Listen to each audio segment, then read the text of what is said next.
పరిణామాలు అనేవి చాలా ఉద్రిక్తంగా ఉన్నాయి. ఏం చెప్పాలి? పరిస్థితుల్ని నెలకొల్పేటట్టు చేస్తుంది ఈ కాంగ్రెస్ ప్రభుత్వం. అమ్మవారికి బోనం సమర్పించుకోవడం కూడా తప్పే. అమ్మవారికి బోనం ఇవ్వడం కూడా ఆడపిల్లల ఆచారమైనప్పుడు కూడా దాన్ని కూడా అడ్డుకోమని పోలీసులు పురమాయించారు. పోలీసులు వాళ్ళ డ్యూటీ వాళ్ళు చేస్తారు.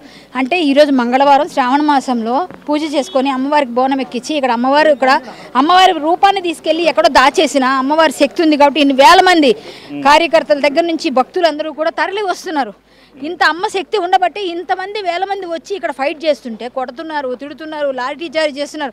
నన్నైతే ఇంకా చీర కూడా నాది ఊడిపోయేటట్లు లాగి కలిపోతుంటే నేను ఇట్లా పట్టుకున్న సిగ్గుపోతుంది మనకి ఆడపిల్లలని. బోనం ఒకవైపు అంటే ఆ రజాకార ప్రభుత్వం చూశాను మనం ఈరోజు.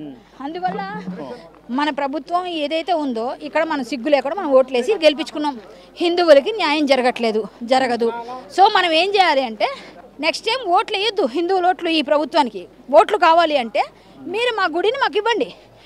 ఎన్ని 2 లక్షలు గజానికి కావాలి అని ఒక కాలు ఇచ్చిరంట. 100 గజాలకి 2 కోట్లు కావాలి అంటే మీరు అన్ని మతస్థుల కట్టడాలని మీరు ఎవరెవరిని అడిగారు? ఒక గజంకి 2 లక్షలు చెప్పున మీరు ఎంతమందికి ఎన్ని దగ్గరలో వసూలు చేశారు మాకు చూపించండి. హిందువులు అంటే అంత చులకన? హిందువులకు మాత్రం అడుగుతారా?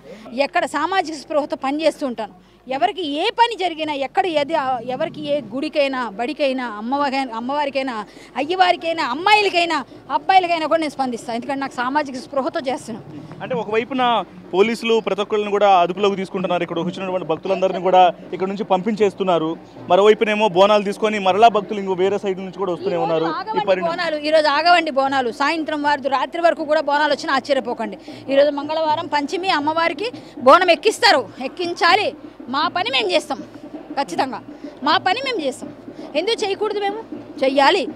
వాళ్ళెవరండి ఆపేయడానికి? ఎంతమందిని ఆపుతారండి? ఓకే 48 అవర్స్ టైం ఇచ్చారు కదా.